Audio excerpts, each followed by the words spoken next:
Estaremos con ese Upanishad que dice, condúcenos de lo irreal a lo real, de lo falso a lo verdadero, de las tinieblas a la luz, de la muerte a la inmortalidad. Más brillante que el sol, más puro que la nieve, más útil que el éter de ser, eres tú. Y comenzaremos el estudio de esa bella obra que tanto lo oculta el sistema, porque dice la verdad acerca de todo. Y si sin verlo, estamos estrenando el capítulo 6, lo estamos analizando en la última sesión rápidamente. Vamos a leer esos hermosos epígrafes 3 que Elena nos dejó. Hermes, portador infalible de mis órdenes. Entonces, tomando su bastón, con el que cierra a voluntad los párpados de los mortales y despierta al durmiente a voluntad. Acaba la Odisea, libro quinto. Vi saltar los anillos de Samotracia y hervir las limaduras de acero en un plato de latón. Tan pronto como debajo de él se colocó la piedra imán. Y con terror salvaje pareció que el hierro huía de él con severo odio. Se movía el hierro pues, y no tiene vida. Supuestamente Lucrecio, en su libro sexto y la última. Pero lo que distingue especialmente a la hermandad es un maravilloso conocimiento de los recursos del arte médico. No obran por medio de encantamientos, sino por medio de simples remedios. En este caso, manuscritos, relatos de origen y atributos de los verdaderos Rosacruces. Este epígrafe, Elena, lo va a en este capítulo, la Odisea, Hermes, los imanes, lo vamos a tratar profundamente, y la fraternidad, los Rosacruces, para hacer eso que hoy lo vamos a estrenar, el arte médico es maravilla. Comenzaremos una de las cosas más verdaderas jamás dichas por un hombre de ciencia en la observación hecha por el profesor Kuhn en su nueva química. La historia de la ciencia muestra que la época debe estar preparada antes de que las verdades científicas puedan echar raíces y crecer. Las estériles premoniciones de la ciencia han sido estériles porque estas semillas de la verdad cayeron en suelo infructuoso. Y tan pronto como ha llegado la plenitud del tiempo, la semilla ha echado raíces y el fruto ha madurado. Todo estudiante se sorprende al comprobar cuán escasa es la parte de verdad nueva que incluso el mayor genio ha añadido al acervo anterior. Palabras profundas de Cook, lo vamos a estar analizando y comparando con la traducción que está muy deficiente. Una de las cosas más verdaderas, como dice Elena, jamás dichas por un hombre de ciencia en la observación hecha por el profesor Cook. El profesor Cook, él nació en 1827. Josiah Parsons fue un científico de Estados Unidos que trabajó en la Universidad de Harvard y jugó un papel decisivo en la medición de los pesos atómicos. ¿Cómo se miden los pesos atómicos? Así se quedó la tabla periódica. Lo que inspiró al primer premio Nobel de Química de los Estados Unidos, Theodore Richard, a realizar una investigación similar. Fue el pionero. Se ha dicho que el artículo de Crookes de 1854 sobre los pesos atómicos ya presagia la ley periódica, desarrollada más tarde por Dmitri Mendeleev, el ruso y otros. Dmitri, que es cuadrada, pero la verdadera tabla debe ser una espiral. El historiador Bernard Cohen describió a Crookes como el primer químico universitario en realizar un trabajo verdaderamente distinguido en el campo de la química de los Estados Unidos de América. Entonces, de Crookes, una de las cosas más verdaderas, además dichas por un hombre de ciencia, la observación hecha por el profesor Crookes en su obra La Nueva Química. Esta fue publicada un año antes de esta obra, 1876. Esta trata sobre la conferencia de moléculas y la ley de Avogadro. Estamos analizando la condición molecular de los tres estados de la materia, como lagunas, no son tres estados. Aquí hay también el gas, el líquido y el sólido. Los tres son uno, ¿no? El agua se evapora, está en gas, después se hace líquido en la nube y cae, se hace en ese caso líquida y sólida cuando se hace en hielo. ¿Cómo se pesan las moléculas? Trata de cómo se pesan estas moléculas tan pequeñas, ¿no? Análisis y síntesis de la composición química, la teoría atómica, sustancias elementales y proporciones de combinación, pesos atómicos y símbolos químicos. Son los capítulos, las reacciones químicas, otra, la teoría de la combustión del fuego, ¿por qué se quema? Las cosas, la pólvora y la nitroglicerina que explota, esa es la nueva química. Una de las cosas más verdaderas, jamás dichas por un hombre de ciencia, la observación hecha por el profesor Kuhn en su nueva química. Dice él, la historia de la ciencia muestra que la época debe estar preparada antes de que las verdades científicas puedan echar raíces y crecer. Como pasó con Bruno, no, por eso lo persigue la católica, porque decía que habían otros universos, otros soles, otra galaxia, o a Galileo Galilei que decía, y por simú, la Tierra se mueve, y no el Sol, el eje miramos nosotros, y por simú, sin embargo se mueve. La historia de la ciencia muestra que la época debe estar preparada antes de que las verdades científicas puedan echar raíces y crecer. Las estériles premoniciones de la ciencia han sido estériles porque estas semillas de la verdad cayeron en un suelo inútil y infructuoso. Y tan pronto como ha llegado la plenitud del tiempo, el tiempo ha pasado, la semilla ha echado raíz y el fruto ha madurado. Estas estériles premoniciones, las premoniciones, también las estudiamos de una sensación o presentimiento de que algo va a ocurrir en el futuro. A menudo de manera inesperada, puede ser un aviso por sueños o anuncio de eventos futuros, ya sean agradables o desagradables. Las premoniciones, las estériles premoniciones de la ciencia han sido estériles porque estas semillas de la verdad cayeron en suelo infructuoso, un suelo ineficaz, inútil para algún fin, cayeron en semillas, un suelo infructuoso.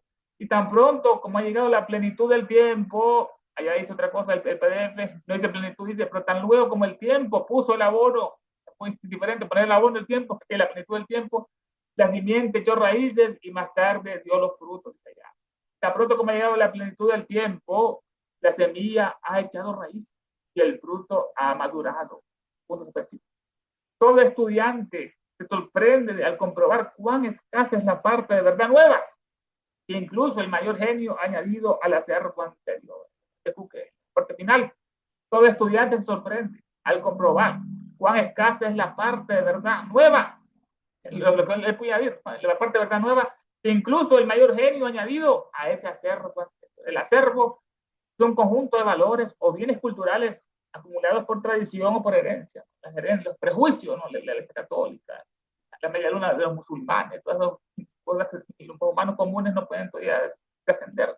Conjunto de valores o bienes culturales acumulados por la tradición o la herencia. Es el sol que gira alrededor de la tierra, no viceversa como sean los antiguos, ¿no? Tienen ese acervo anterior. Todo estudiante se sorprende al comprobar cuán escasa es la parte de verdad nueva, que incluso el mayor genio añadido al acervo anterior. Ya el PDF dice cosas diferentes, acopio, dice allá. Todo estudiante se sorprende al ver el escaso número de verdades que aún los más preclaros talentos añadieron al acopio científico. Vamos al PDF. Bueno, Hermes, el portador de mis órdenes, tomó la varilla con que su arbitrio cierra los párpados de los mortales y a su arbitrio también lo despierta a los dormidos. Acá Odisea, libro 5. Yo vi saltar los anillos de Samotracios y bullir las limaduras de acero en un plato de bronce. Apenas pusieron debajo de él la piedra imán, y con pánico terror parecía huir de ella el hierro. Con acerbo odio, Lucrecio, libro sexto. Pero lo que más especialmente distingue a la fraternidad es su maravilloso conocimiento de los recursos del arte médico. Operan por medio de simples y no por hechizos.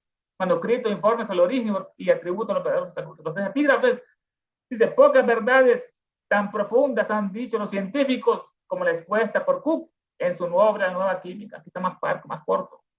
Al decir él, la historia de la ciencia nos demuestra que para arraigar y desarrollarse una verdad científica, es preciso que la época esté debidamente dispuesta a recibirla, esa verdad. Pues muchas ideas no dieron fruto por haber caído en suelo estéril. Pero tan luego como el tiempo puso el abono, la plenitud del tiempo, la simiente echó raíces y más tarde dio frutos. Todo estudiante se sorprende al ver el escaso número de verdades que aún los más preclaros talentos añadieron al acopio científico. Ese acervo, muy diferente al acopio, que es algo, acumulación integrante de una cosa, es acervo, es como el original, el PDF. Dice, la revolución por la que ha pasado recientemente la química está bien calculada para concentrar la atención de los químicos sobre este hecho. Y no sería extraño que en menos tiempo del que se ha necesitado para llevarla a cabo esta revolución, las afirmaciones de los alquimistas deberán ser examinadas con imparcialidad y estudiadas desde un punto de vista racional en este caso. Esta revolución que ya te va a explicar Elena, que fue con eso tiene que ver con abogado, que la ley era dualista, que querían que los volúmenes tenían relación con la masa de los moles, pero después de una revolución cambiaron esa teoría dualista a una teoría unitaria, o sea, había solo una sola simple relación, no era doble, no uno en ese caso. Esa es la revolución. Allá dice transformación, muy diferente una revolución y una transformación, pero bueno, la revolución, por lo que ha pasado recientemente, la química está bien calculada para concentrar la atención de los químicos sobre este hecho importante. El hecho es que estamos analizando que las verdades científicas ocupan tiempo para sentarse, para que abonen y para que den fruto en este caso. La revolución, por lo que ha pasado recientemente, la química está bien calculada para concentrar la atención de los químicos sobre este hecho. Se necesita tiempo para que las nuevas verdades científicas sean aceptadas.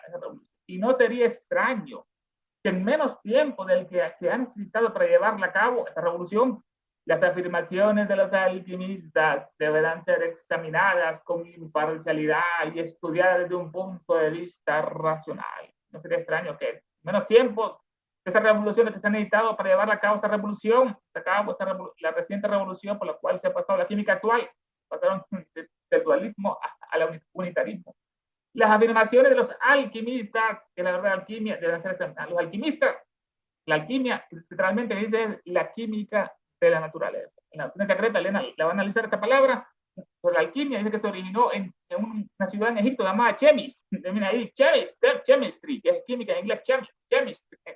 La química de la naturaleza.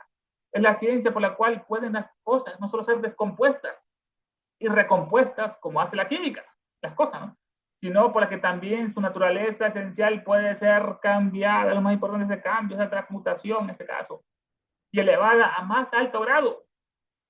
Se ha que inculcar que se transforme a noble, lo que pasa en la nobleza, y así sucesivamente, y elevada a un más alto grado o ser transmutada cada una en otra. La química trata sobre la materia muerta, lo químico, ¿no? Todo está muerto, mientras que la alquimia emplea la vida como factor. La vida una, que la vida está en todas partes, en esas rocas, en el hierro, en esos minerales, en todas partes está todo viva. Todo vive y todo se mueve. No hay nada quieto, hasta las rocas se mueven. Pues, adentro tienen átomos, se mueven electrones, moléculas, esas rocas se mueven. Todo se mueve en este universo, como decía el filósofo griego. Interesante concepto que están aquí, están en el teosófico, alquimia, es la ciencia por la cual pueden las cosas no solo ser descompuestas y recompuestas, como dice la química en este caso, sino porque la que también su naturaleza esencial puede ser cambiada. Lo más importante, ese cambio para mejor en este caso. Y no sería extraño que en menos tiempo el que se ha necesitado para llevar a cabo esa revolución, las afirmaciones de los alquimistas deberán ser examinadas con imparcialidad y estudiadas desde un punto de vista racional en este caso. Dice allá, la transformación operada recientemente en la química, era revolución, transformación operada recientemente en la química es muy a propósito para llamar la atención de los químicos sobre el particular, que ocupa tiempo, que no causaría extrañeza si antelativamente se hubiese estudiado con imparcial criterio las enseñanzas alquímicas. La traducción no está muy correcta, pero bueno, tiene una idea más o menos. Entramos en este tema interesante, la nueva química y la vieja alquimia. Superar el estrecho abismo que ahora separa a la nueva química de la vieja alquimia, como la astronomía con la astrología, ¿no?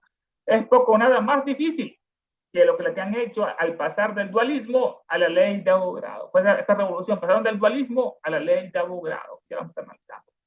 Superar ese estrecho abismo, como en la mente superior, mente inferior, no, superar ese estrecho abismo que ahora separa a la nueva química de la vieja alquimia. La química, ciencia que estudia, nos dicen los científicos, la composición de la materia, la estructura de la materia, las propiedades y reacciones de la materia. Eso es la química. Se enfoca en las sustancias y sus interacciones, reacciones químicas, incluyendo cambios en la materia y la energía. Este concepto en los químicos. Superar el estrecho abismo que ahora separa a la nueva química de la vieja alquimia, esta alquimia. En su aspecto superior, dice, en su aspecto superior la alquimia enseña que la regeneración del hombre espiritual, cual busca el oro simbólico, transformar el plomo en oro, ennoblecer el alma, ese espíritu. En su aspecto superior, la alquimia enseña la regeneración importante, la regenerar, como hacía Lucifer o Cristo, nos regeneraban, eran reformadores que regeneraban. Los otros, los oscurantes, son los que degeneran al hombre, ¿no? Con esas películas, con el televisor, con la programación que está dando la hermana, con ese padre, Anthony de Melo, ese jesuita, el canto de la rana. La regeneración del hombre espiritual, la purificación de la mente importante y de la voluntad, todos por grado, ¿no? Regenerar al hombre espiritual, la purificar la mente y de la voluntad, dejar de ver televisor, que eso es magia oscura, maligna, en ese caso, solo con cosas negativas, malos conceptos, malas conductas, eso es lo que el niño va destruyendo la mente en ese televisor. La purificación de la mente y de la voluntad enseña la verdad de la alquimia. El ennoblecimiento de todas las facultades anímicas. La palabra más hermosa, ennoblecimiento de todas las facultades anímicas.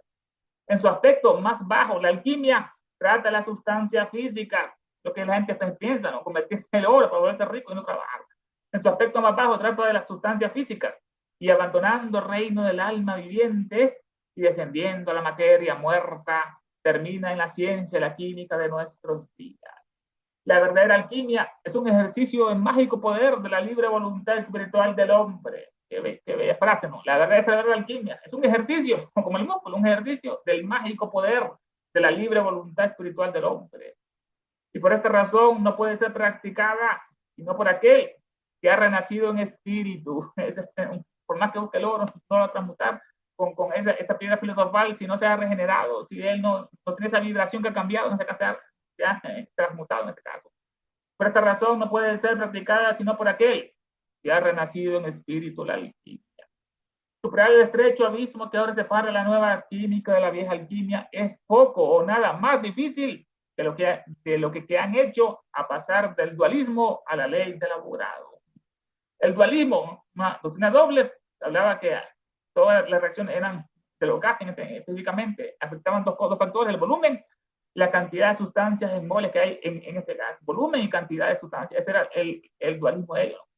El dualismo, esta fue la revolución que ha sufrido recientemente la química, citada hace unos pocos párrafos, pasaron del dualismo a la teoría unitaria.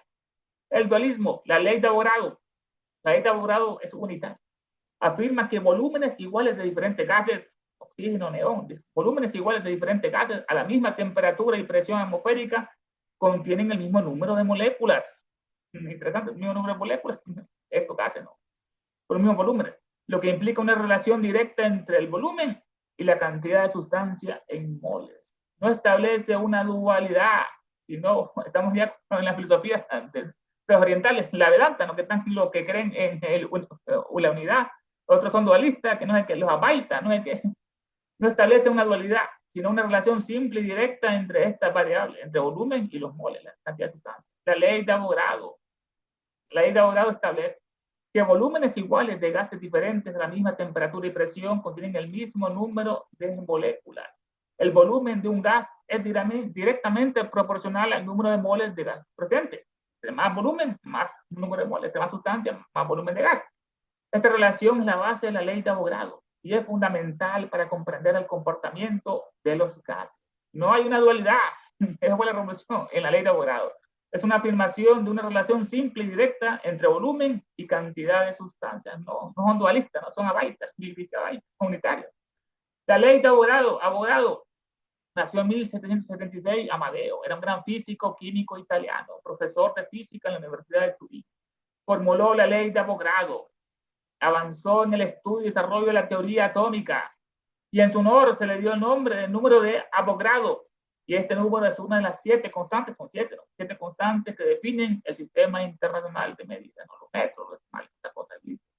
Avogadro, el puente, dice allá el PDF, el puente que salva el abismo abierto entre la nueva química y la vieja alquimia, es pequeño en comparación del tendido más audazmente al pasar de la teoría dualista a la unitaria. Ya vamos a estar relacionando el PDF con esa relación, la nueva química y la vieja alquimia en ese caso. Vamos acá, dice, la transformación, se ha estudiado el puente que salva el abismo abierto, un abismo, ¿no? Entre la nueva química y la vieja alquimia es pequeño en comparación del tendido más audazmente al pasar de la teoría dualista a la teoría unitaria, en este caso, la ley de Avogadro. La justa apreciación de Paracelso, así como Ampere, sirvió para introducir a Avogadro a nuestros químicos contemporáneos. Quizás algún día se descubra que Reichenbach, el barón Reichenbach, preparó el camino con su voz para la justa apreciación de Paracelso en este caso. Está diferente el PDF, ya lo van a leer. Así como Ampere. Ampere nació en 1775, un matemático y físico ingeniero, filósofo, químico, inventor francés. Formuló en 1827 la teoría de la electrodinámica, esencial para el desarrollo del electromagnetismo, la electricidad. Inventó el solenoide Este es cualquier dispositivo físico capaz de crear un campo magnético, como la bobina de Tesla, la bobina que genera un campo magnético en todos estos electrodomésticos. E imaginó él la primera teoría microscópica del magnetismo de los materiales y una teoría del magnetismo terrestre. Inventó el galvanómetro, la electricidad y el telégrafo eléctrico, que antes no había teléfono, no era telégrafo en este caso, eso fue Ampere. Ampere, en su honor, a él se le nombró el amperio, amperio. Unidad de medida de la intensidad de la corriente eléctrica, es el ampere. Equivale a la corriente que fluye cuando una carga de un culombio, un C, pasa por un punto en un segundo. Ese es el ampere. Así como ampere sirvió para introducir, ese fiador, sirvió para introducir a Avogadro a nuestros químicos contemporáneos, fue en 1676, así como Ampere sirvió para introducir a Avogadro a nuestros químicos contemporáneos. Quizás algún día se descubra que el barón Reichenbach preparó el camino con su voz para la justa precesión de Paracelso. El barón de Reichenbach, ya vamos analizando un perfil, nació en 1778, barón, químico, geólogo, metalurgista, naturalista, industrial, filósofo, botánico alemán. Obtuvo el doctorado en la Universidad de Tubinga. Entre 1821 a 1834 estableció la primera empresa moderna de la forja en Alemania, la primera forja. Después son muy famosos por la guerra, porque todos los cañones los producían la forja. Descubrió varias sustancias químicas, como la parafina en 1830, la criosota en el 33, y formuló la hipótesis de la fuerza ódica. Esa la hemos en otra parte, la fuerza de Odín, ódica, y formuló la hipótesis de la fuerza ódica. Este gran científico, ¿no?, que pasó al lado espiritual. De esta fuerza ódica, de la cual provendrían, como Fajardo, provendrían la electricidad, el magnetismo, el calor, la luz, todo. Dedicó los últimos años de su vida a investigar sobre la existencia de esta fuerza o energía primordial, ¿no?, como Fajardo, a la que llegó a considerar también como el origen de la vida. Bueno, se demostró, ¿no?, en la clonación de aquella oveja Dolly, las células, de repente a un científico se le ocurrió que no se podían clonar hasta que le activó, le echó electricidad a esa célula, y ahí se empezó a reproducir. Qué extraño, ¿no?, la electricidad. Esta fuerza como Fajardo, la que yo considerar como también como origen de la vida. Todo nuestro sistema nervioso tiene corrientes eléctricas adentro, que las midieron después con eso del termómetro. La sinapsis, el impulso nervioso es eléctrico por las mielinas, las neuronas que fabrican esas células del sistema nervioso. Hay electricidad dentro de la vida de nosotros, que somos la vida en máxima presión, a la que yo voy a considerar también como origen de la vida, Fajardo, esa fuerza ódica, acercándose así a las concepciones del vitalismo. La fuerza ódica es una fuerza o energía vital. Mientras el barón Reichenbach investigaba la manera en que varias sustancias podían afectar al sistema nervioso humano, concibió la existencia de una nueva fuerza ligada con la electricidad, con el magnetismo, el calor. Una que podía ser irradiada por la mayoría de las sustancias, como Laura, y que influía sobre varias personas de acuerdo a su sensibilidad. Y nombró a esta fuerza vital la fuerza ódica. Ahora, Odín, ódica, era nórdico. Esta fuerza impregna todas las plantas, en todas partes, en las plantas, los animales y las personas. También afirma que esta fuerza es similar a los conceptos orientales del prana hindú. Estamos bastante del principio del prana, ¿no? El prana hindú, el jiva y al ki, el chi, como dicen allá los orientales. Parece mucho esa fuerza ódica, al ki, al prana, al chi, proveniente de las artes marciales orientales estas. Con la diferencia que la fuerza ódica no está asociada con la respiración, prana, pana, udiana, no está asociada con respiración, sino más bien con los cambios electromagnéticos biológicos. El barón de Reichenbach expuso detalladamente el concepto de esta en un artículo del tamaño de un libro completo. Un libro completo, un artículo, este hombre se escribía, ¿no? Escribió un artículo del tamaño de un libro completo llamado Investigaciones de magnetismo, electricidad, calor, luz, en su relación con las fuerzas vitales, prana, que apareció en la edición especial del respetado diario científico Anales de Química y Física. Él dijo que el varón, la fuerza ódica tenía un flujo positivo y negativo, y un lado oscuro y otro luminoso, como la electricidad o como la luz atrás, ¿no?, lado oscuro y luminoso. Positivo y negativo, pasivo y activo. Número 2, los individuos podían emanarla enérgicamente, particularmente de las manos, la boca y la frente, ¿no?, como hacía Dupotet, ¿no?, las manos, los ojos, y aquí incluye la boca. Los individuos podían emanar esta fuerza ódica enérgicamente, particularmente por las manos, la boca y la frente. ¿Ves? La fuerza ódica tiene muchas posibles aplicaciones, como estar comunicando instantáneamente, mover parte del mundo por Wi-Fi, ¿no? La fuerza ódica tiene muchas posibles aplicaciones. La fuerza ódica fue usada para explicar el fenómeno del mesmerismo y el hipnotismo en este caso. También se demostró que el fenómeno ódico era de la misma naturaleza que aquellos descritos anteriormente por Frank Mesmer, el mesmerismo, Mesmer, en Alemania, e incluso antes por Swedenborg, el místico Swedenborg, el sueco, aquel Swedenborg, el vidente, y por Paracelso, que va a ser el leitmotiv de esta noche, el gran Paracelso en este caso. Así como Ampere sirvió para introducir a Avogadro a nuestros químicos contemporáneos, quizás algún día se descubra que Reichenbach preparó el camino con su Od por la justa apreciación de Paracelso. El Od viene de Odos, que quiere decir paso o tránsito, paso de Fohat. El paso de aquella fuerza que es desarrollada por varias fuerzas menores, luz, calor, electricidad, magnetismo, cohesión atómica, o por agentes tales que la producen como los imanes, una acción química o vital, el calor, la luz, es una fuerza entitativa independiente que existe en la naturaleza, una fuerza viva, pues que está independiente que existe en la naturaleza, este otro. Una fuerza entitativa independiente que existe en la naturaleza y se halla almacenada en el hombre, como Kundalini. El concepto de Eliphas Levi, que ya vamos a ver su rostro bien, bien tenebroso de Eliphas Levi, el concepto de Eliphas Levi dice el Aur es un agente único, universal, de todas las formas y de la vida, todo. Es activo y pasivo, positivo y negativo, y es la primera luz de la creación, la primera luz de la creación, como Lucifer. Pero hay que hacer una distinción entre los tres términos mencionados. El primero, Odín, es la pura luz dadora de vida, el bueno, o sea, el fluido magnético para curar a las personas, como Mesmer lo hizo, como Dupoté. El otro, el maligno, es el mensajero de la muerte, utilizado por los hechiceros haitianos del vudú, el mal fluido funesto, el mal de ojo. Y Aur, que es la síntesis de ambos, de Od, del bueno y el mal, propiamente llamada la luz astral. Pueden decir los filólogos, los que estudian las lenguas antiguas, pueden decir los filólogos, porque Od, término empleado por el barón Reichenbach para designar al fluido vital, es también una palabra tibetana que significa luz, brillo, esplendor. Asimismo significa cielo en un sentido oculto. La Nación Secreta, tomo 1, página 105, y en el glosario filosófico del otro. Quizás algún día se descubra que recientemente que el barón Reichenbach preparó el camino con su voz para la justa apreciación de Paracelso. El gran Paracelso nació en 1493, nombre simbólico adoptado por el más grande ocultista de los tiempos medievales.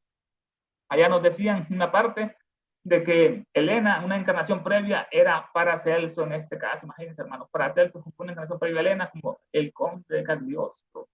Nombre simbólico adoptado por el más grande ocultista de los tiempos medievales. Felipe Bombaz Aurelio Teofrastro de Hohenheim, era el nombre de él, nacido en un cantón de Zurich, Suiza.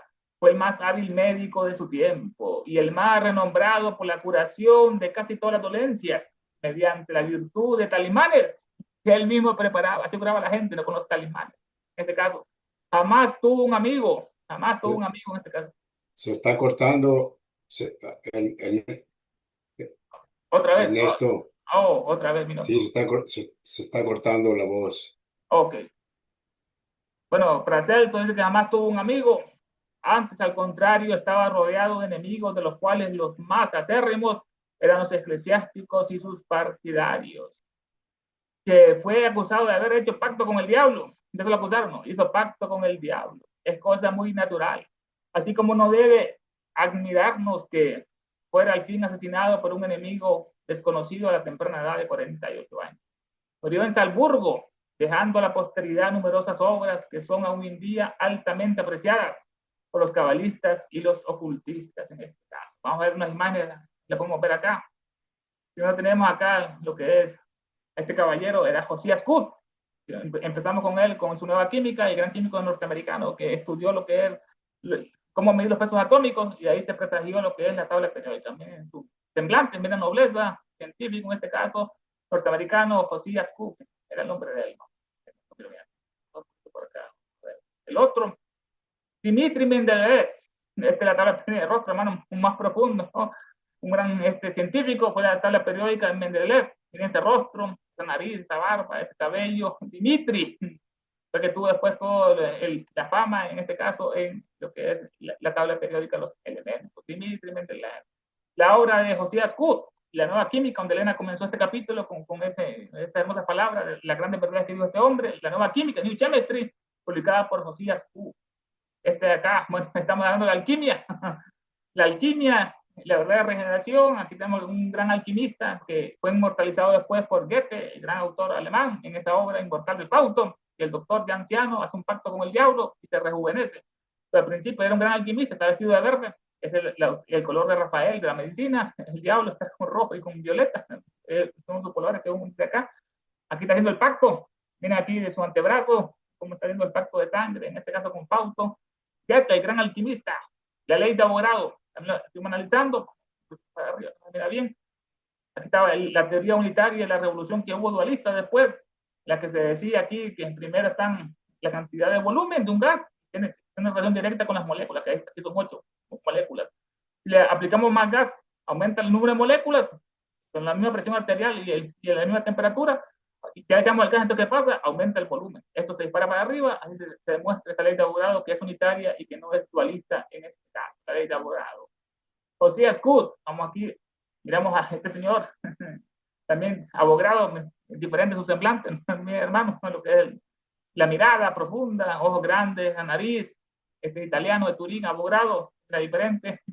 Tenemos otra de él, abogado, o sea, vista, parece un alien, ¿no? Un alien que se infiltró en la tierra.